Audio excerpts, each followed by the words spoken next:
நிலை நிற்கும் வீடு. Praise the Lord. உமது அடியானின் வீடு என்றும் உமக்கு முன்பாக நிலை நிற்கும்படி அதற்கு ஆசி வழங்கினீர். ஏனெனில் ஆண்டவரே, உமது ஆசி பெற்றது என்றென்றும் ஆசி பெற்றதாகவே இருக்கும்.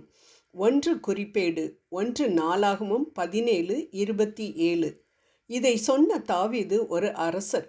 ஆடுகளை மேய்த்து கொண்டிருந்த அவர் ஆண்டவரின் ஆசீர்வாதத்தினால் அரசரானவர்.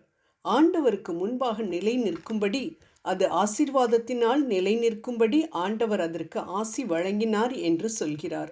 ஆம், வீடு என்பது வாழ்க்கைக்கு ஒரு அர்த்தத்தை கொடுக்கக்கூடியது. இது அன்பினாலும் அரவணைப்பினாலும் கட்டப்படவில்லை என்றால் அது 4 சுவர்களால் கட்டப்பட்ட வெறும் கட்டடம்தான்.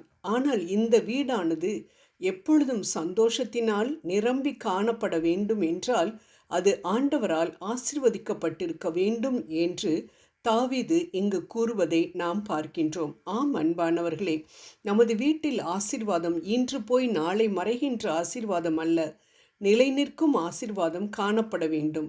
ஆனால் தற்பொழுது நாம் காண்பது என்ன? அருமையாக கட்டப்பட்ட அழகான கட்டிடங்கள், ஆனால் அன்பற்ற வீடுகள்.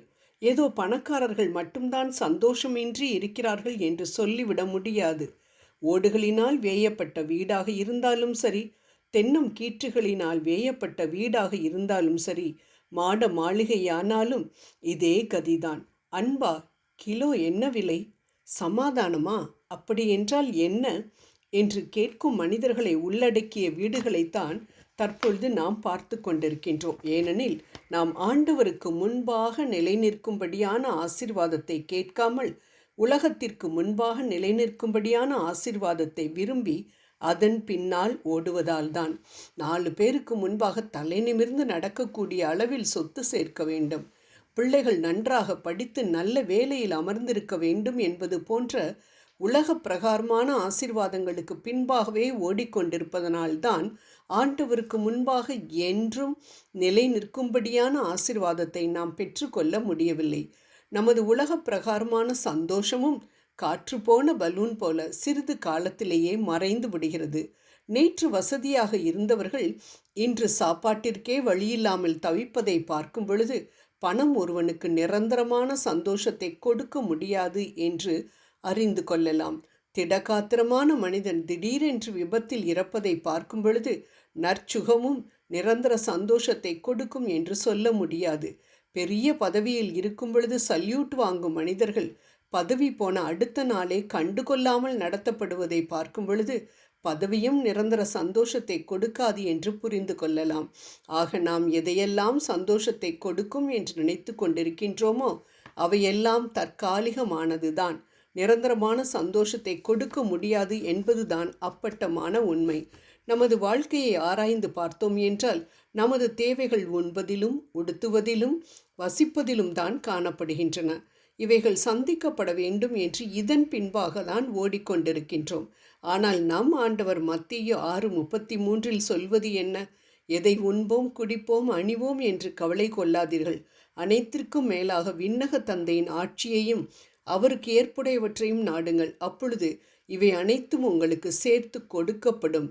ஆகையால் நாளைய தினத்தை குறித்து கவலைப்படாதீர்கள் என்று. எவ்வளவு அருமையான போதனை! நமக்கு தேவை பரலோக ஆசீர்வாதங்களை பெற வேண்டிய ஆசையாக தான் இருக்க வேண்டுமே ஒழிய உலக பிரகாரமான தேடல்கள் இல்லை. ஏனென்றால் நம் ஆண்டவர் வாக்கு மாறாத தெய்வம். கொடுத்த வாக்கை திரும்ப பெற அவர் ஒரு மனுபுத்திரன் அல்ல என்று விவிலியத்தில் வாசிக்கின்றோம். பரலோக அரசை தேடு, அவற்றின் மேல் ஆர்வம் கொண்டிருந்தாய் என்றால் நீ தேடிக்கொண்டிருக்கும் உணவு உடை இருப்பிடத்தை கூட்டி கொடுப்பேன் என்று சொல்லும் நம் ஆண்டவர் நிச்சயம் சொன்னபடி செய்வார். அப்படியென்றால் நமக்கு தேவை பரலோக அரசை தேட வேண்டும் என்ற ஆசைதான் என்பது இதன் மூலம் தெள்ள தெளிவாக அறிந்து கொள்ளலாம். ஆமன்பானவர்களே, ஒரு குடும்பமானது சந்தோஷமாக இருக்க வேண்டும் என்றால் கணவன், மனைவி, பிள்ளைகள் என ஒவ்வொருவரும் விவிலியத்தின் பார்வையில் தங்கள் கடமைகளை சரிவர செய்தால் நம் இல்லம் சந்தோஷத்தினால் நிரம்பி வழியும் என்பதில் சந்தேகம் இல்லை. ஜெபம் செய்வோம்.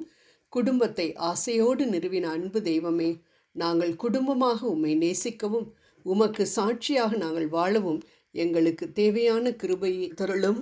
ஆமேன்.